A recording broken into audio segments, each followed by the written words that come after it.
Geo up and down. Kaut arī šī spēle ir diezgan vienkārša, tā ir aizraujoša un tā ir neparedzama pavērsiena. Lai paaugstinātu izredzes uz uzvaru, ir nepieciešama noteikta stratēģija. Spēlētāja mērķis ir atbrīvoties no savām kārtīm.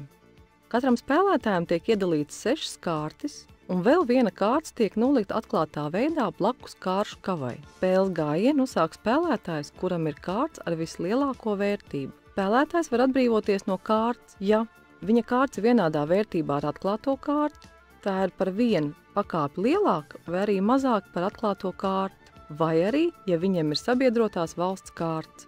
Šajā piemērā ir nolikta kārtas Beļģija. Mēs varam uzlikt virsū vai nu kārti, kurai ir 8 punkti, vai jebkuru kārti, kas ir par 1 punktu mazāka, 7 vai lielāka, 9, vai arī šīs valsts savienības kārtas. Tās ir Francijas, Vācijas, Luksemburgas un Nīderlandes kārtas.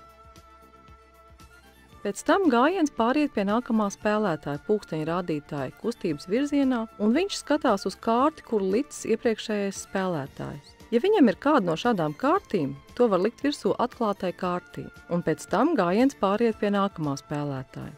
Ja spēlētājam nav tādas kārtas, tad viņam ir jāņem augšējā kārtas no kavas.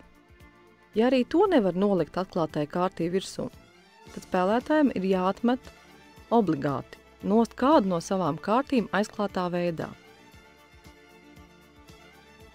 Ja spēlētājs ir paņēmis no kavas kārti, ko var uzlikt atklātai kārtī virsū, viņš tagad var obligāti atmest arī kādu no savām kārtīm.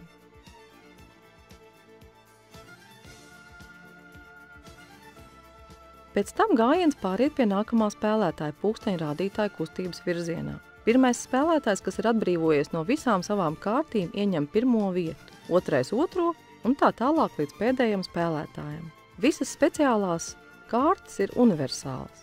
Ja uzlikta speciālā kārta, nākamais spēlētājs var uzlikt tai virsū jebkuru no savām kārtīm.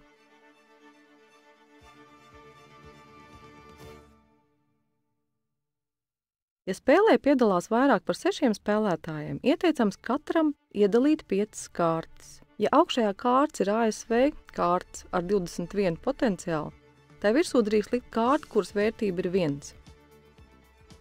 Spēlējiet Geo 200 un pilnveidojiet sevi!